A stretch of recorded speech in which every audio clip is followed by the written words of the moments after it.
Hey, what's up, everybody? Juan Martinez, aka Dr. Love, and you've just joined us on This Is Real. Hey, everybody, how's it going today? Listen, welcome to another episode of This Is Real with yours truly, Juan Martinez, aka Dr. Love, a show with real people, real problems, real solutions. And listen, we have a show today for you. Listen, the mind shift, renewed or recycled. Oh my God, renew or recycled. Listen, you ever wonder why you keep ending up in the same situations? Different people, but you wind up in the same pain, where you think about dating, finances, any area that you think about. If you always are winding up in the same place, listen, you change your surroundings, but not your mind. You left the relationship, but you kept the same mindset. You left the block, but carry the same beliefs. We'll get to that in a little bit because yesterday we were talking about it, and I think Stephanie said something that was super funny, which she attributes to someone else saying it, but it fits there too. I'm not going to tell you what it is, but you stay tuned. You'll hear. Transformation doesn't start with a new environment. It starts with a new mind. I used to always think that if I would change locations or maybe change relationships or maybe go to a different job, like my life would be different. But no matter where I went, guess what? There I was. And so we'll be right back to talk about renewed or recycled. We'll be right back. All my gangster points are going to go out the window right now. But when I told her no, and she was like, are you either gay or you don't love me? And she left. We had a quick dialogue, like, nah, men told you this, and da-da-da. She's like, whatever. Literally leaves, slams the door. Hey guys, I got exciting news. October 21st, my new book, That's Crazy, No, That's God, is coming out. You need a copy for yourself. This is the book everybody's been waiting for. Not sure if everybody's been waiting for it, but I sure have been waiting for it. Hopefully you will enjoy this book, That's Crazy, No, That's God, Living the Supernatural Life every day of your life. Go get a copy for you, for your friend, for your family. October 21st. Go get yours today. Man, renewed or recycled. Listen, hopefully today we'll give you a mind shift. And she's back, right? So, if you haven't watched the show that explains to where she was, you need to go watch it. But renewed or recycled. I'm going to read a verse and then we're going to get into it because I'm just thinking about, when I start getting silly, either when I'm tired or maybe I'm going through something. And so, you got to shift your perspective, even in kind of how I was feeling today, because I didn't really even want to do the show today. But here we are. For you. We made it. We made it. Romans 12, 1 and 2. Romans 12, 1 and 2. Don't be conformed to this world. Well, let me start from the beginning. Therefore, brothers and sisters, in the view of the mercies of God, I urge you to present your bodies as a living sacrifice, holy and pleasing to God. This is your true worship. Do not be conformed to this age, but be transformed by the renewing of your mind, so that you may discern what is good, pleasing, and perfect will of God. I don't know, when I read you may discern, I feel like then you can choose accurately what God's desire is. And so I've never, I've read it, preached it a trillion times, but I'm always thinking of the conform, transform, renew. And, every now and then I get to the living sacrifice, but I started thinking, man, you really can't even choose right, or you can't anything. You can't even discern right? Like the will of God, if you don't start off with the first part that says to present your bodies as a living sacrifice. Because you'll always conform if you don't go, Lord, what do you want to do with Juan? What do you want to do with Stephanie today? And then, he can tell you, and then you maybe can transform by the renewal of your mind. Other than that, you won't. I think of a living sacrifice, and I think of it's not a one and done. You can't just kill the goats and then present it to the altar and then, that's it. It's constant. It's daily. It's every waking moment. It's as long as you have breath in your lungs, you're constantly, being that sacrifice. So and that's why it's prefacing the renewing your mind, because you've got to be living in a sacrificial life to get to a place to discern things, so that you can renew your mind and be like, that doesn't look right, or I'm not thinking in the right way, or I'm still struggling with this. And so then you can transform, and then you can really look into what God's will is. Because I think oftentimes we just think that because we like it or it sounds good, that it's God's will. But God's will doesn't always come in a pretty package. I don't know. It definitely comes in interesting ways. Like you can't be transformed if you're still trying to stay in control. Yeah. And I think that part is so important. Because you and I were having the conversation yesterday. I think we sometimes have like random ones. Those are the ones we really should record. We Yeah, need I'm like like, a GoPro. I don't remember which one because I feel like we had so many conversations yesterday. But yesterday I'm sure was you'll tell full. me. But yeah, it was kind of like we were talking about. I think certain scenarios, like obviously we get into when people date or they wind up getting married or anything that has to do like in a relationship between a man and a woman. How you give advice, they do the opposite, and it would probably land not in the renewed because it's not something new if it's recycled. Yeah. Right, because you wind up maybe different name of a person or a different place, but you wind up in the same scenario. And you hear this often where like, especially in dating or even in finances, it could really be in any area. Yeah. But I'm going to start off with the dating one, right? Like you were in this relationship, it didn't work out, and you wind up in another relationship and it doesn't work out, and then most of the time I feel like you're recycling your experiences. Yeah. You're just doing the same thing again. It's just with a different person. Yeah.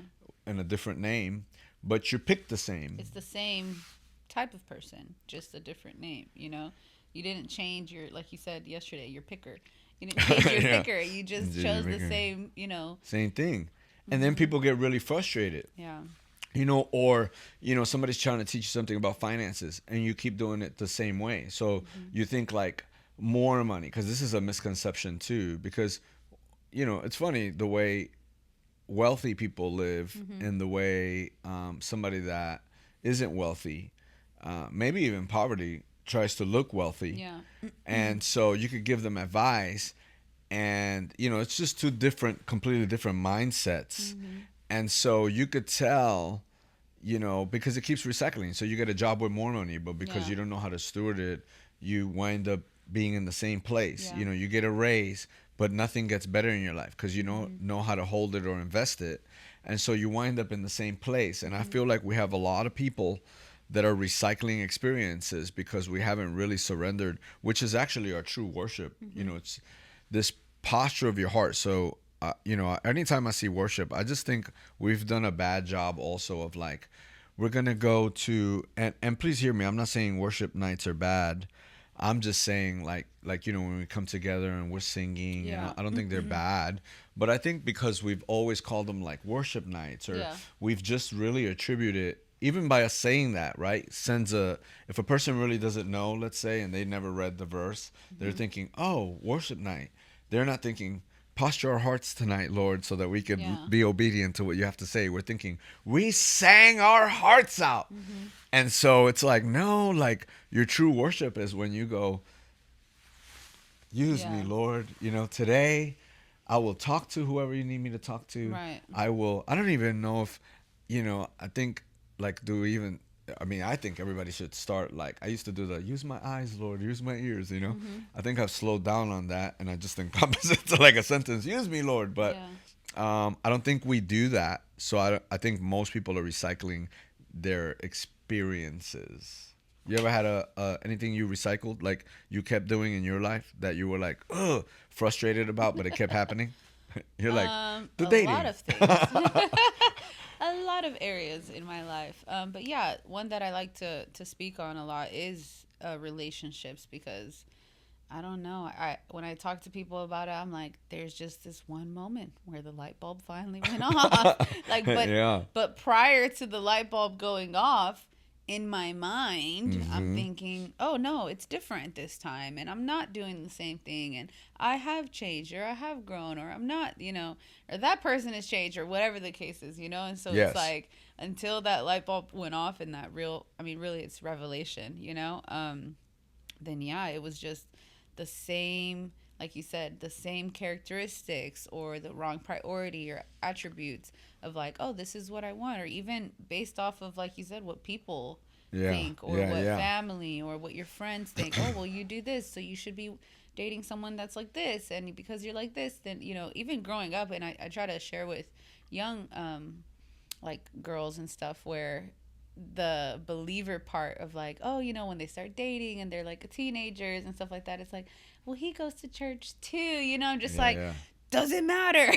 Like, that's not the main thing. Like, don't pick just because they go to church, or don't pick Yeah, just yeah, because yeah, they're totally. a believer also. I'm like, Yeah. there's so many other things that Uh-huh. encompass having a healthy relationship, that you don't want to just, you know, check the box because, oh, they say they believe in God, you know, or Oh, we go to no. the same church. So I think that was a little bit of what I kind of grew up thinking of, like, oh, we're believers, and so everything's, you know, great. So then, as long as they believe in God, you know, it's the right thing, but not for so long. Yeah, I think it's funny because we will be like, God showed me what to do. And he's like, be transformed by the renewing of your mind. And we're Yeah. like, yeah, don't want to do that. Yeah. And so then we wind up again in the same thing. Mm-hmm. And yeah, for me too, it was like I had to, and I'm still learning, Yeah. you know, because when we look at things like, don't be unequally yoked. I know we use that, and it fits, you know, relationships, but that's really about business. Yeah. You know, the context of that and all that. It's like, don't unequally yoke yourself,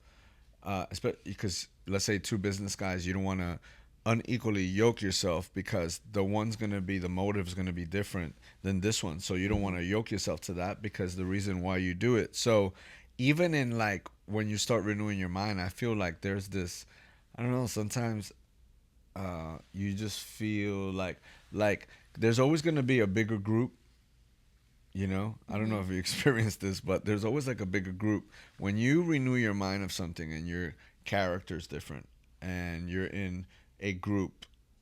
Not saying always, because you might be in a group, if you pick right, your little group all might feel that way, right? But most of the time, like if you're the one dieting, right, and you're the one like that's watching your food, you start realizing when you are that one that a lot of people aren't. So people will be like, eat this, like, right? Because that's just how they think. Yeah. Right? The person that is wealthy, he's like, you know, what you decide to do with 1,000 something, and what, you know, everybody's like, I'm getting an iPhone. This guy's like, I'm going to invest it, make the money back, then I'm going to buy the iPhone. You know, there's just two different ways of thinking. And most of the time when you start renewing your mind, sometimes it feels, you got to be careful to really stand and anchor yourself on the word, because if you don't, you pretty much will fall into what everybody else thinks, because every time you change that, like it doesn't matter, dating, whatever, like when you're like, yeah, I'm not going there, then they start like, oh, you think you're better, or Yeah. you know, Accurate. right, on whatever, or like, what's wrong with you, because you're the, don't you think that's hard Anomaly. sometimes? I think that's Yeah. hard. I think sometimes it's hard because you sound different, and so everybody's perspective of that is not like, oh, how cool. Right. You know, when I first told Ruthie, and I mean, if they don't know the story, but when I first told Ruthie, like, yeah, I didn't want to have sex, I even felt weird, right? Because I mean, I'm just being real. Like, no, look, Yeah, all my yeah, gangster yeah. points are gonna go out the window right now. But when I told her no, and she was like, are you either gay or you don't love me? She left. You know, we had a quick dialogue, like, nah, men told you this, and da-da-da. She's like, whatever. Literally leaves, slams Right. the door. You know, I literally, the part that I almost cried again. Oh my God. I lost all my gangs. I actually cried. Yeah. I cried because I felt like I was trying so hard. I was expecting oh, praise God, you know, Yeah. like, oh, that's awesome. And so the fact that she made me feel like this big, Yeah. and then I'm like, but I'm trying so hard, you know, and I didn't know I couldn't punch something, and I didn't want to cuss.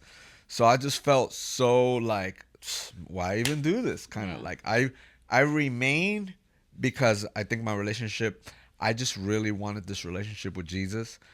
And, you know, I'm glad. And it's funny because even in that story you guys share, there's a renewing of the mind there, right? Because your feeling was rejection of like, oh man, like, am I doing the right thing? And then her feeling was rejection of, because of where her mind was of, Totally. if Every someone guy loves told her me, that. they're gonna have sex Yeah, with me, you know. yes. And so it was like, it took a renewing of the mind to realize we're actually not rejecting each other. We're loving each other in what the true way that it's supposed to be. Super dope. Yeah, because she winded up coming back. So, okay, today we wouldn't be married if she didn't come back and say this, Yeah. because I was already like, I was Purpose in your crying, heart. but I was crying, but I was like, you know I was what? crying, but I'm like, I will not take her back. I did. I will not have sex with her, and I will stand on this. I was. Oh man, that's so funny. I'm laughing because I can picture you thinking. Oh no, I was like, you know what? I am not getting high again. She will not make me fall. You know, because I just knew that if I started on that road, I would wind up messing up. So I'm like, I will not. And she came back because I often think, I go, wonder if she wouldn't.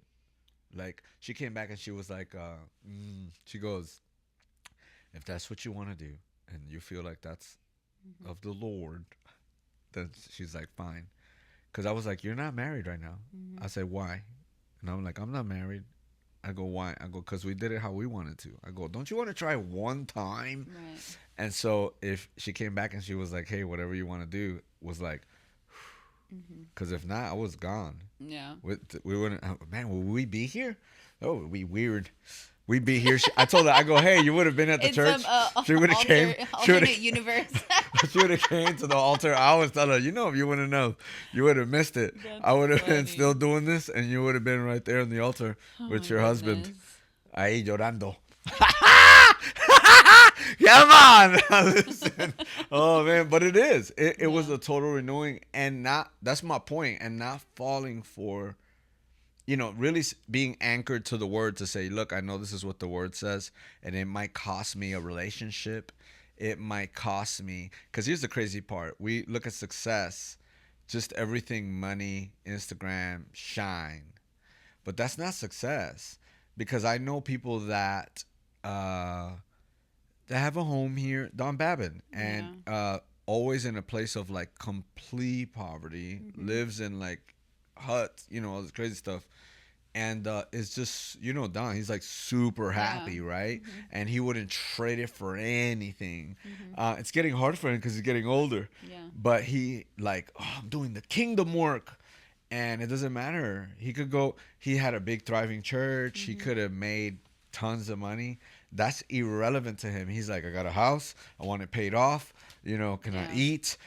He's not really into like the nice clothes and all that. You know, I'm like waiting to get there, you know, because I still like the clothes. But I feel like you can't attribute, like, I feel like there's this posture of the heart that sometimes if it all of these things, right? Like whether it's relationships, sometimes it's gonna be money, where you're making a choice not based on any certain status. You know, sometimes I want to get off social media. I just do, like, completely. I've been talking about this for a couple of years. I just do. Now, you know, my conundrum is that, I know a lot of people are there, and I know that I'm supposed to, like, be a voice in Jesus. But I just feel like it's getting worse and worse, and you're almost subject to, like, whatever's coming at you, you know? So you try to, like, lessen your scrolls.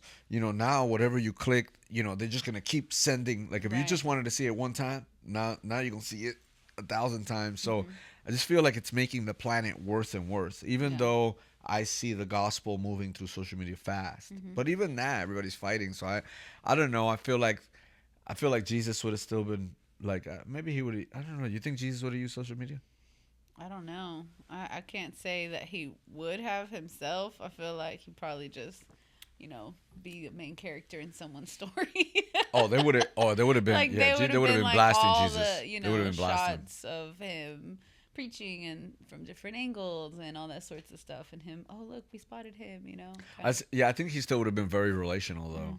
I feel like if he would have felt anything got in the way of that, like that personal touch, I think he would have been I feel like, we're just not designed to be so flooded with information and agendas and catastrophes and all that sorts of stuff, you know. And I feel like that's the bad part of social media, is that you don't have control over all the information that's thrown at you. And so, you know, I heard someone say, like, you know, we normally are used to hearing news about like our community, our village, you know, like our neighbors down the road. Yeah. And now it's like you hear about your community, 500 other communities, and what's happening across the world in 5 other countries. And you're just like, oh, no wonder you feel so anxious. No wonder you feel so like out of touch, or man, I'll never arrive, because you're looking at something that you were never really designed to see. You weren't designed to see the world of 6 billion people in the palm of your hand at every second. You're just designed to like be with the ones that are close to you, or travel to other towns. You know what I mean? Oh, and no, so yeah. It's like this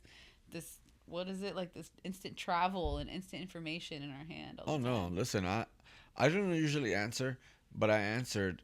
I don't usually answer, but I answered. I think recently, because somebody had sent me a message, and they were like, it was a female, and she was pretty much like, "Hey, you don't, you didn't ask me, if I needed help because she had put somewhere that she needed help. She was telling me that there was another person that was pretty much acting like me, I guess, out there. Like, she was saying, hey, report it. And so I go, hey, report it. But she continued to say, because I'm struggling and they were asking for money and da da da, right? And so I go, well, it's not me.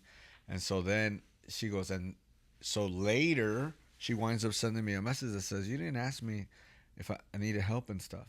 And she goes, and I'm like weirded out a little bit. And I guess what made me answer is she goes, and that's why I don't go to church. That part, I was like, ugh, don't not go to church because of me.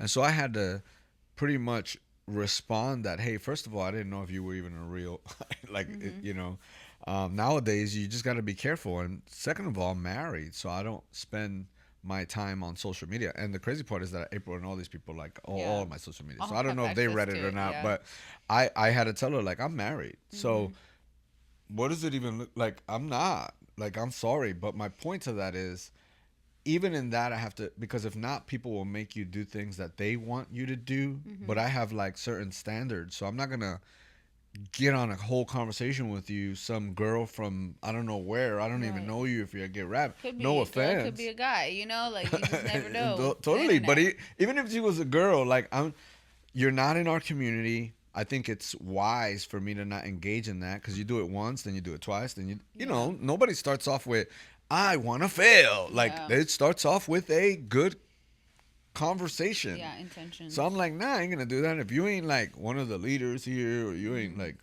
I know you, then I don't want to do that. And I don't know, like I feel like the transformation of someone's heart, you have to almost live those things out, even though the world is telling you. Because when it talks to you about not conforming but transforming, the world teaches you stuff like you could do stuff like that and you could still get, you'd be fine. That's what everybody thinks before they commit adultery. Chase status, success, everything's about you. And the word causes you to surrender, service, sanctification. So there's a cost. Because people might say, oh, like even the girl right now, like, oh, this guy's stupid. I thought he was a pastor. Because, that's what they're going to say. It's like this whole sanctification process and this whole giving of your life so that you can renew your mind is so important in these times when the whole planet, I could see why millions of people didn't enter the promised land. I could kind of see it. And because you're called to be different. And so... what about now? What are some of the things that you feel that you've had to change your mindset on, right? Like, you get what I'm saying? Like, what are some of the things that your mind has renewed that maybe you don't look at it the same way? I think in a lot of areas.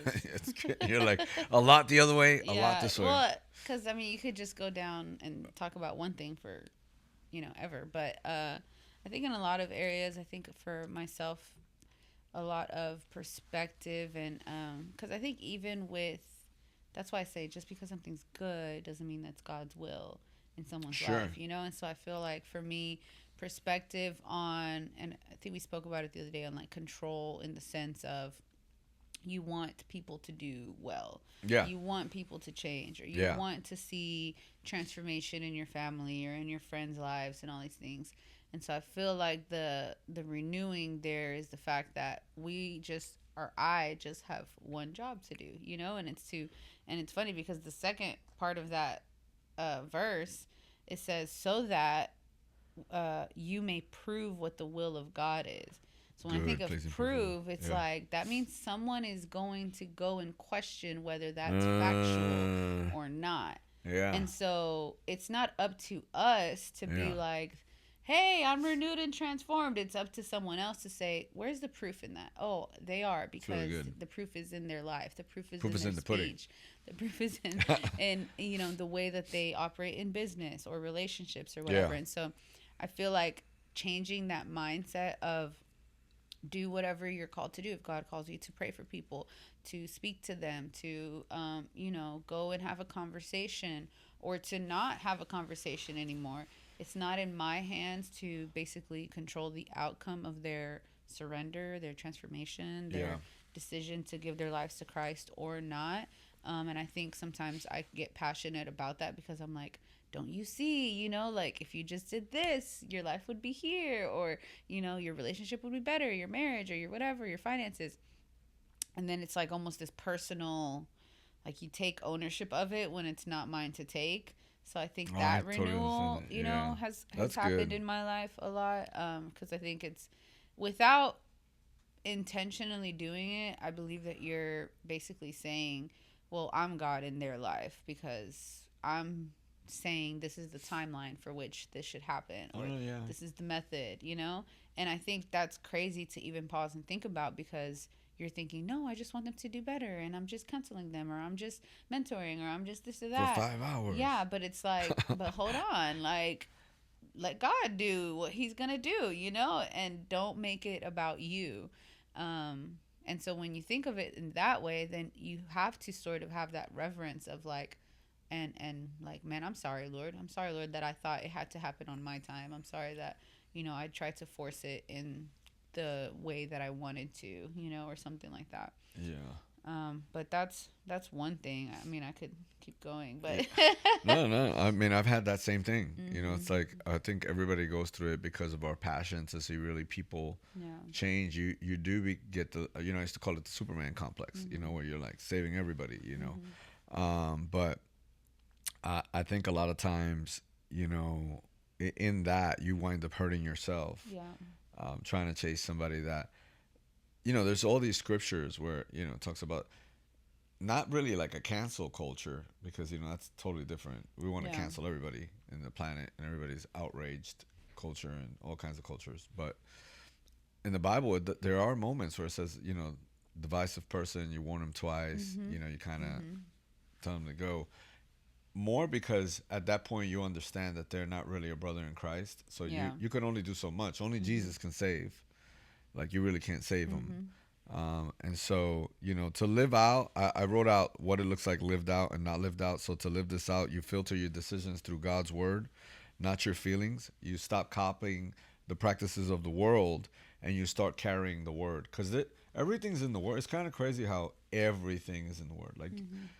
I told you I got up like at 3 a.m. just with all kinds of thoughts, and I can, and I'm not often to be like, oh, I got attacked, but I felt like 3 a.m. I was attacked. It was just heavy. Ruthie's not there, right? Mm-hmm. So I'm just kind of like in this thought, and it felt like I was getting that thought, but like louder and louder, and it was just a lot of it, which mm-hmm. made me feel really heavy. Mm-hmm. And then you start getting the right. And if you're not careful to actually go to the word, so, I got up, got coffee. I started reading Romans 12. I kind of started putting worship music on, really getting myself to that place where I can listen to God more mm-hmm. clear. You'll start copying what the world, you'll conform to what you used to do. You'll mm-hmm. start doing like I quit then, and F this, and let me go get high, or let me go get drunk. So if you're not living it out, you're not carrying the word, but you keep repeating old cycles because your thoughts are recycled and not renewed. You just keep going to some people say pattern cycles. You just wind up repeating. So if you're like a person out there that's constantly, if you're a clear sign that you're not following the word is you wind up in the same place always over and over mm-hmm. again, right? Because before I got saved, nothing really grew and changed. There was like pockets of like, oh, this is awesome, and then crap. Yeah. Oh, this is awesome, crap. There wasn't mm-hmm. like no, what do I want to say? No longevity or no eternity. None of that. You get what I'm saying? Yeah. There were pockets, but like as you start walking, things get better. Mm-hmm. Like you should get better, don't you think? And I think even whenever we look at the word conform, I feel like that's the recycle part. Yes. Because it says, hey, do this as acceptable, sacrifice, holy sacrifice, and that's your spiritual service of worship. And it says, and do not be conformed. Mm-hmm. So I feel like you can, kind of what you were saying, even with the worship nights and the worship conferences or services or whatever the case is, you can get stuck in this cycle of, okay, well, I worship here, and then you conform to the world, and it just, everything outside of that event, outside of that service, outside of that one, Sunday, then everything else is conformed to the world. And so then you have to, it's like you almost have to go to get a fix, of all worship, day long, because your life isn't living a constant service of worship, and so it's like you can find yourself in that pattern of conforming to the world, but then also thinking that you're doing an act of worship whenever, if it's not a living sacrifice, you're really not, because everything's going to be worship, like changing the atmosphere. It's not just so much about putting worship music on, but it's saying, I'm choosing to not go into the mindset of, well, I had a bad day because this happened to me. Totally. And so now the whole, day is off because, and all of those are active decisions. Yeah, well, that's it's good that, because a lot of times we think when we say the world is like only it's a world system, right? It's a world value system. It's not just, when you think don't go to the world, it's like, oh, the ones that are drinking and doing drugs, right? But you can be you could be in the church with world values conforming to the world, right? Because this true worship or this living sacrifice is like, I'll use this morning again. It's just me posturing my heart or bowing my heart to a king to say, hey, I'm going to do things the way you want me to, and not by what I'm feeling or what I'm thinking right now. And then, in that I can discern, okay, this is definitely not God, right? Because I'm discerning the good. And, just because there's a lot of things we call good that isn't, that God wouldn't call good. So that part, if again, you're not going to ever renew unless you give your life, because the giving of your life is the posture of your heart to say, God, this is where you start getting into the wisdom, and the fear of the Lord is the beginning of wisdom. Because then you get to James, where I'm having this trial, various trials, all kinds of trials. For me, the trial was this morning. So I'm thinking, I'm posturing my heart in a place to not go off of what I'm feeling and thinking, because that would have got me jacked up. And I like that you're even sharing that, because I think part of that conformity is believing that, oh, well, I renewed my mind, and so then it's like, that's it. I don't have to, it's like, I don't have to continue to do anything. But when I think of sacrifice, like, it's pain. Sacrifice isn't something, like, that's just, oh, okay, it's one thing and it's gone. Yeah. Sacrifice is like excruciating, and it's painful, and it takes so much effort that I feel like we will continue to sacrifice, like forever. If we ever get to the place of like, oh, well, even if something like that, like drinking, like, oh, well, I just don't, I don't drink. I'm not like that anymore, so I can continue to. You're conforming again. You're conforming. Because you're thinking that the sacrifice was just a one-time event, whenever we're called to be a living sacrifice. So then it's happening all of the time. So if we ever get into the mindset of like, oh, well, I don't have to do that because, I don't have to think that way, or I don't have to be precautious. Even like you said with the message, that's something so simple, even though it isn't, right? It's saying, hey, I'm not going to conform to, because, hey, there's nothing wrong. People are, manage my inbox. And so, no, you still have to make the sacrifice to say, hey, this isn't something that I do. This is not something that is acceptable to the lifestyle that I live by surrendering to Christ and honoring my marriage, whether you're thinking wrong of me or not, you know? And so it's like, when we conform, sometimes it can be something very subtle, and thinking that, well, I've already sacrificed this, so I'm good, because what else do I have to sacrifice? And it's just like, sorry, like, you're going to sacrifice every day. And if you're not, then maybe you should realize you're conformed in some area. All day long, because you can conform even to religion, like religion, exactly. all that, and be like going through the motions, and your life never changes, which is the verse, right? You don't get transformed. Nothing ever changes in you, but you've been in church 17 years, 20 years. You hop up and down. You know all the songs. You got the hat, got the T-shirt, but then you're, doing all kinds of crazy stuff. So I hope that this served you today. Yeah. Whoever's been watching, don't forget to share with a friend and a family. Listen, don't just ask God to change your situation. Ask him to change your mind about it. Doesn't matter what it is. If it's a relationship, what does God have to say about relationships? If it's a friendship, what does God have to say about friendship? If it's anything, like just a simple word like communicating, what does God have to say about communicating? Right. Like anything you could think of. Finances. What does God have to say about finances?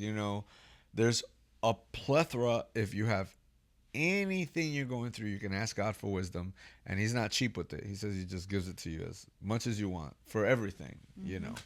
Because Anyway, thank you so much for tuning in. We love y'all. Don't forget, man. Not everything that sounds good is good. Make sure you filter it through the Word of God, and we'll see you next time. Peace.